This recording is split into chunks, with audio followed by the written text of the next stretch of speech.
बेहतरीन drama serial दिल नादान की इस एपिसोड में आप देखेंगे कि निगार और तानिया ने एका कर लिया है और सोच रही हैं कि बस हमारा मकसद एक ही है। हम जितनी जल्दी हो सके इस लड़की को यहाँ से निकाल पाए फेंकेंगे, क्योंकि ये लड़की इन दोनों की आंखों में ऐसे खटकती रहती है कि बस क्या बताएं। आप देखेंगे कि निगार कहती है कि देखो तानिया, अब हमें मिलकर इस लड़की को यहाँ से बाहर करना है, क्योंकि इसकी रोज़ रोज़ की ये चालाकियाँ मुझसे बिल्कुल भी बर्दाश्त नहीं होती है। तानिया कहती है कि आंटी, हमारा मकसद बिल्कुल एक है और हम ऐसा ही करेंगे, इसलिए आपको परेशान होने की कोई भी ज़रूरत नहीं है। देख लीजिएगा कि किस तरह से मामले सारे संभलते, क्योंकि ये लड़की वाकई में इस काबिल नहीं है कि ये ज़ावियार के साथ ज़िंदगी गुजारे। मैंने जो तकलीफ़ें इस लड़की के पीछे बर्दाश्त की है, एक एक चीज़ का बदला मैं लूँगी। जिस पर आप देखेंगे कि वो कहती है कि बस हमें बस एक ही तरीके से अब ये काम करना है कि इस लड़की को ज़ावियार के आगे इस कदर ज़लील करना है, इस कदर ज़लील करना है, वो कुछ करना है जो कुछ उसने किया भी नहीं होता। जिस पर आप देखेंगे कि वो कहती है हाँ बिल्कुल ठीक है, ख़ास तौर पर दादी की नज़रों में सबसे पहले हमें इसे गिराने की कोशिश करनी होगी, क्योंकि जब तक हम ये काम नहीं करेंगे हम किसी भी तरह का कामयाब नहीं हो सकते। दूसरी तरफ देखेंगे, कहती है कि ज़ावियार को तो खुद ही इस बात की समझ आ चुकी है कि ये लड़की उसके लिए अच्छी चॉइस नहीं थी और अब वो बहुत ज़्यादा इस बात पर पछता रहा है। बस मज़ीद इसको इस बात पर उकसाते रहना है ताकि उसको अंदाज़ा होता रहे कि उसने जो कुछ किया है बहुत ही गलत काम किया है। इसलिए आप देखेंगे कि उसकी माँ कहती है कि बस तानिया, अब हमें मिलकर ये सब कुछ करना है और ये गेम की शुरुआत हो जानी चाहिए। जिस पर आप देखेंगे कि निगार कहती है कि हमें ज़ावियार की नज़र में इसको इस कदर गिराना है कि बस कुछ भी ना रहे बाकी, और जुनैद को लेकर हम इसको इस तरीके से ब्लैकमेल करेंगे कि ये खुद ही अपने मुंह से उगलने लग जाएगी कि वो यहाँ नहीं रहना चाहती है। यानी कि ना फिर कुछ काम गलत होगा, ना हमारे ऊपर कोई इल्ज़ाम आएगा और ये लड़की यहाँ से भी चली जाएगी। हमें कुछ इस तरीके का काम करना है। जिस पर तानिया बहुत खुश होती है कि उसको एक बहुत देगी, लेकिन नहीं, इन लोगों ने ठेका उठा रखा है तुम्हें जलील करवाने का। तुम्हें तो समझ ही नहीं आ रही। अरे तुम नादान मासूम, तुम्हें क्या खबर कि ये लोग तुम्हारे साथ क्या क्या करना चाह रहे हैं। लेकिन मैं बड़े अच्छे तरीके से जान चुकी हूँ कि ये लोग क्या चाहते हैं, लेकिन इनकी मैं किसी चाल में इनको कामयाब नहीं होने दूंगी। नायाब तुम अकेली नहीं हो। जावियर कहता है अरे भाई कैसी बातें कर रही हैं आप, ऐसी कोई बात नहीं, पता नहीं क्यों ने आप आपको मेरे खिलाफ भड़का रही है और दिन ब दिन ऐसी ऐसी बातें निकाल रही है कि जिसका वजूद ही नहीं है। जिस पर वो कहती है कि देखो नायाब ने कुछ भी नहीं किया और ना ही उसने कुछ कहा है। इन बातों को लेके बिला वजह क्यों परेशान हो रही हो, क्यों अपना जी जलाते रहते हो, दिल ही दिल में उसके बारे में इस तरह की बातें सोचते रहते हो। देखो ये बदगुमानियाँ नहीं अच्छी होती हैं, ये जब दिल में पड़ जाती हैं तो बेड़ा गर्क हो जाता है हर चीज़ का। जिस पर जावियार कहता है मैं आपकी बात को बड़े अच्छे तरीके से समझ रहा हूँ, लेकिन अब मैं आपको नहीं जानती, मुझे ऐसा लगता है या तो वो एक्स्ट्रा क्लेवर है या फिर बहुत ज़्यादा मासूम। आगे से उसकी दादी कहती है बेटा वो एक्स्ट्रा मासूम है, एक्स्ट्रा क्लेवर नहीं। तुम्हें समझ क्यों नहीं आ रही, यही लड़की थी जिसके पीछे तुमने सबसे लड़ लिपट कर उससे शादी की थी और आज तुम इसी में खामियां ढूंढ रहे हो। अरे उस तानिया की बातों में आके तुमने बहुत बहुत गलत कर दिया। जिसको सुनकर वो कहता है तानिया मुझे कुछ नहीं कहती, पता नहीं क्यों आपके दिमाग में ये बात बैठ चुकी है कि तानिया ने सब कुछ किया है, लेकिन ऐसा वैसा कुछ भी नहीं है।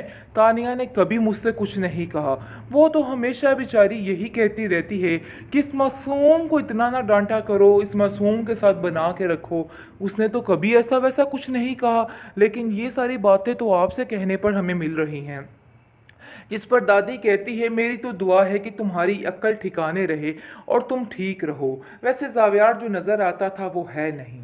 बेहतरीन ड्रामा सीरियल दिल नादान की इस एपिसोड में आप देखेंगे कि आप किस तरीके से शक किया जा रहा है नया पर और ऐसा ऐसा शक डाला जा रहा है जावियार के दिल में कि अब जावियार भी हैरान हो रहा है, क्योंकि अभी तो वो इस बातों को नोट नहीं कर रहा और कह रहा है कि हाँ वाकई में जुनैद की और नायाब की आदतें बहुत मिलती हैं, जिसकी वजह से दोनों के दरमियान काफ़ी अंडरस्टैंडिंग है। डेट्स इट, इसके अलावा कुछ भी नहीं। लेकिन तानिया ऐसा कोई अपना जादू भी खेलने वाली है और ऐसी ऐसी बातें उसके दिमाग में डालने वाली है कि वो खुद हैरान हो जाएगा और उस बेचारी का घर बर्बाद करके रहेगी ये। लेकिन ये सोच नहीं रही कि ये सिर्फ और सिर्फ जुनैद को इस्तेमाल कर रही है, इसके अलावा और कुछ भी नहीं है। खैर अब देखेंगे कि नायाब कहती है कि आजकल आप बहुत ज़्यादा शक करने पर मजबूर हो रहे हैं मेरे पर। आखिर ऐसी क्या वजह है, क्या कर दिया है मैंने, मुझे तो समझ ही नहीं आ रहा कि मैं अच्छी बनूं फिर भी बुरी, बुरी बनूं फिर भी बुरी। तो आखिर मसला क्या है आप लोगों के साथ? आपके घर वाले मुझे क्यों एक्सेप्ट नहीं कर रहे? लेकिन दादी को जब ये बातें पता चलती हैं कि उस पर इल्ज़ाम लगाया जा रहा है, तरह तरह की बातें की जा रही है, तो वह जावियार को साफ साफ कह देती है कि देखो जावियार, मैं हर चीज़ को बर्दाश्त करूंगी, लेकिन मेरी बेटी नायाब पर अगर तुम लोगों ने इल्ज़ामात लगाए, इस चीज़ की माफ़ी मैं आप लोगों को नहीं दूंगी। बस ये बात तो तय है और ये बात तो अटल है, अपने दिमागों को दुरुस्त कर लो, क्योंकि अब मैं आप लोगों को नहीं छोड़ने वाली। जिस पर आप देखेंगे कि नायाब कहती है कि दादी आप क्यों उलझती हैं मेरी वजह से, क्यों परेशान होती हैं? सब कुछ ठीक हो जाएगा, मैं इन सब लोगों को हैंडल कर लूँगी। मुझे एक बहुत बड़ा हुनर आता है, वो है सब्र का। जिस पर वो कहती है कि तुम्हें नहीं पता नायाब, एक दफ़ा यानी कि ये सब्र जो है वो भी टूट जाता है अगर ऐसे लोगों में आपका रहना हो जाए। तुम नहीं जानती निगार को कि ये औरत क्या चीज़ है। मुझे तो ये था कि ये तुम्हें अपनी ज़िंदगी में जीने देगी, लेकिन नहीं, इन लोगों ने ठेका उठा रखा है तुम्हें जलील करवाने का। तुम्हें तो समझ ही नहीं आ रही। अरे तुम नादान मासूम, तुम्हें क्या खबर कि ये लोग तुम्हारे साथ क्या क्या करना चाह रहे हैं। लेकिन मैं बड़े अच्छे तरीके से जान चुकी हूँ कि ये लोग क्या चाहते हैं, लेकिन इनकी मैं किसी चाल में इनको कामयाब नहीं होने दूंगी। नायाब तुम अकेली नहीं हो। जावियार कहता है अरे भाई कैसी बातें कर रही हैं आप? ऐसी कोई बात नहीं, पता नहीं क्यों नायाब आपको मेरे खिलाफ भड़का रही है और दिन ब दिन ऐसी ऐसी बातें निकाल रही है कि जिसका वजूद ही नहीं है। जिस पर वो कहती है कि देखो नायाब ने कुछ भी नहीं किया और ना ही उसने कुछ कहा है। इन बातों को लेके बिला वजह क्यों परेशान हो रहे हो? क्यों अपना जी जलाते रहते हो? दिल ही दिल में उसके बारे में इस तरह की बातें सोचते रहते हो। देखो ये बदगुमानियां नहीं अच्छी होती हैं, ये जब दिल में पड़ जाती हैं तो बेड़ा गर्क हो जाता है हर चीज़ का। जिस पर जावियार कहता है मैं आपकी बात को बड़े अच्छे तरीके से समझ रहा हूँ, लेकिन अब मैं आपको नहीं जानती। मुझे ऐसा लगता है या तो वो एक्स्ट्रा क्लेवर है या फिर बहुत ज़्यादा मासूम। आगे से उसकी दादी कहती है बेटा वो एक्स्ट्रा मासूम है, एक्स्ट्रा क्लेवर नहीं। तुम्हें समझ क्यों नहीं आ रही?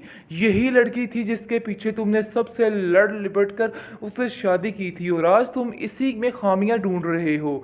अरे उस तानिया की बातों में आके तुमने बहुत बहुत गलत कर दिया।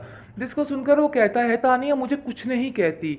पता नहीं क्यों आपके दिमाग में ये बात बैठ चुकी है कि तानिया ने सब कुछ किया है, लेकिन ऐसा वैसा कुछ भी नहीं है। तानिया ने कभी मुझसे कुछ नहीं कहा। वो तो हमेशा बेचारी यही कहती रहती है कि इस मासूम को इतना ना डांटा करो, इस मासूम के साथ बना के रखो। उसने तो कभी ऐसा वैसा कुछ नहीं कहा, लेकिन ये सारी बातें तो आपसे कहने पर हमें मिल रही हैं। जिस पर दादी कहती है मेरी तो दुआ है कि तुम्हारी अक्ल ठिकाने रहे और तुम ठीक रहो। वैसे जावियार जो नज़र आता था वो है नहीं।